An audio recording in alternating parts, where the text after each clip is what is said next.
Combining simple visuals with elite star power, Broken Flowers creates an art house mystery that's hard to take your eyes off of.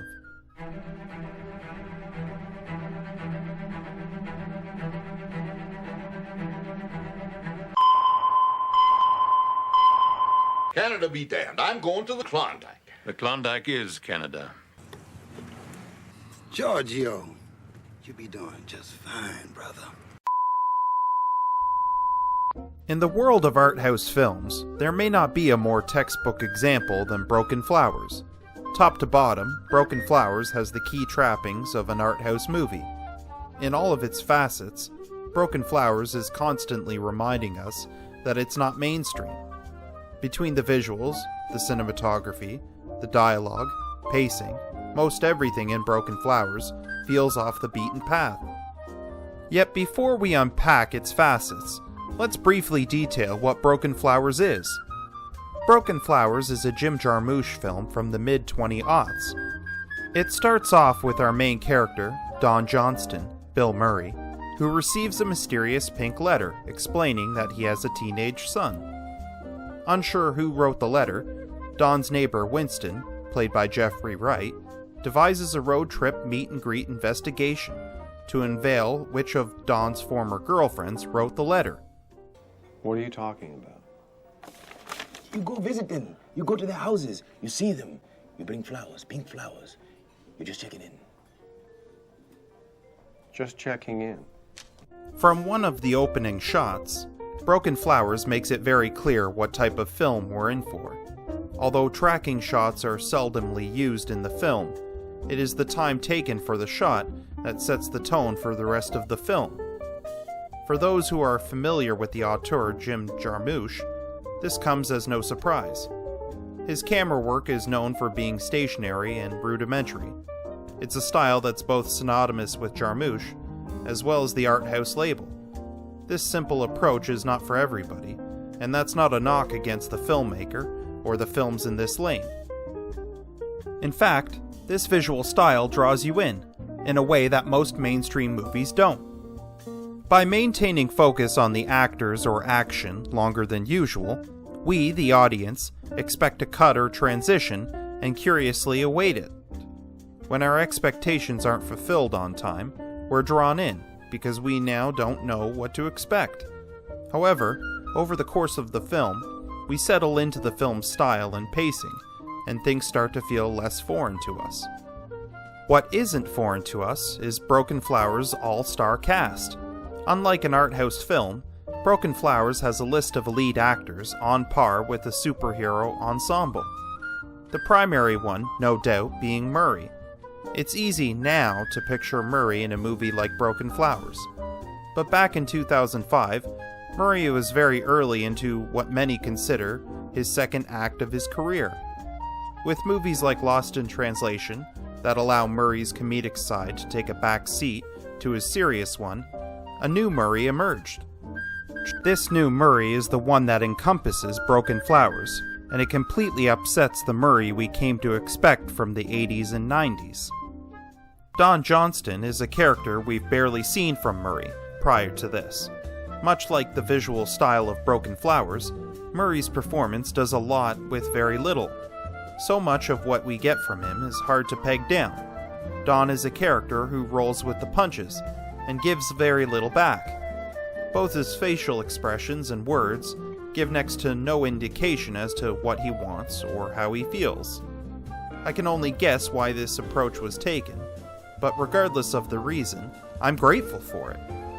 This blank canvas of a performance is not a case of wooden acting.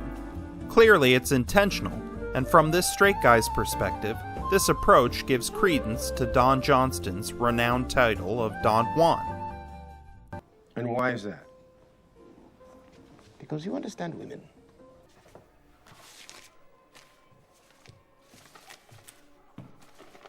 Looks like you got a love letter from one of your other girlfriends. Me? No. I'm not married. Of course you aren't.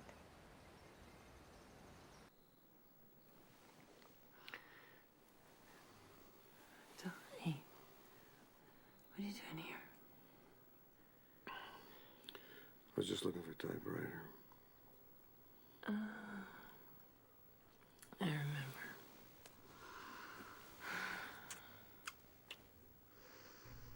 The architect of Dawn's expedition is also the second big name we meet in Broken Flowers. That name, as I said before, is Jeffrey Wright, and he is Dawn's lively neighbor Winston.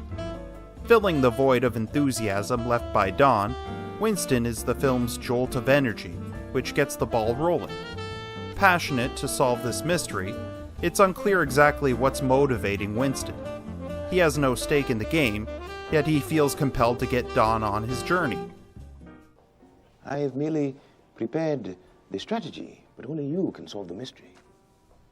It's no surprise Winston is able to get Dawn on his journey, because Wright is such a suitable choice to invoke trust. Although we have no reason to trust Winston at the top of the film, Wright's warm aura and assistance to Murray gives everything we need to get behind him. The majority of the remaining elites make up the past girlfriends of Dawn. Each one completely different from the next. We're given a wide array of characters.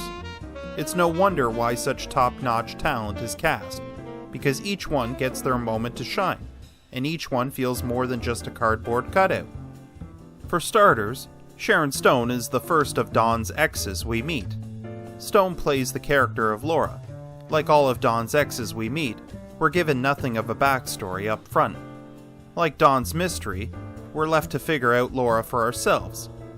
What we find is a character that's reckless in a slightly juvenile way, yet she's a straight shooter in a way that's direct without being too blunt. Are you going to be selling any old typewriters? No.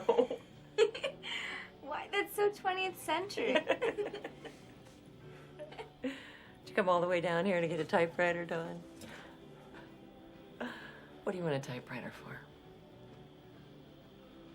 It's easy to see why Stone was cast, because she can balance playful with frank. From there, we meet Dora, played by Frances Conroy. Going from Laura to Dora, we get our first of big shifts between differing personalities. More soft-spoken and reserved, Dora is a hard nut to crack. Her timid nature is more than apparent, especially in the presence of her husband, Ron. Conroy's delivery is unusual, but believable. Third on our list is Jessica Lange, who portrays Carmen, perhaps the most intriguing ex based on execution alone. She is also the most pretentious. So you're an animal psychic? No, I'm a communicator. My new ability was this gift. To read animals' minds? No, I told you. I'm a communicator. And I don't read animals' minds. But when they want to communicate, I can hear them. With a calm confidence that can only be inhabited by an animal communicator, Lange's given the time to allow her performance to simmer on low heat. That temperature feels more clinical and less personal, which gives Carmen the upper hand during her sequence. The final ex of Dawn is Penny, played by Tilda Swinton. Although the most short-lived in terms of screen time, her character leaves a definite lasting impression. So, what the fuck do you want, Donnie? Her performance and look are normal by Tilda Swinton standards. Yet her prickly demeanor is something you don't often see from her. This cold vibe is, essentially, what leads to a shorter scene compared to Dawn's other exes. And more so than others, we're left with more questions than answers by the end of their interaction. In fact, much of Broken Flowers leaves you with various questions, like what's with Dawn's tracksuits? Or what's the meaning behind Dawn's scattered dreams? Perhaps there never was a clear, definitive answer to these questions, and by leaving these questions unanswered, it gives Broken Flowers even more of a mystery. By the end, we come to accept this because the film as a whole has been set up in a way that invites it. Like any good story, the value and strength of Broken Flowers lies in its journey to those answers, not the answer themselves.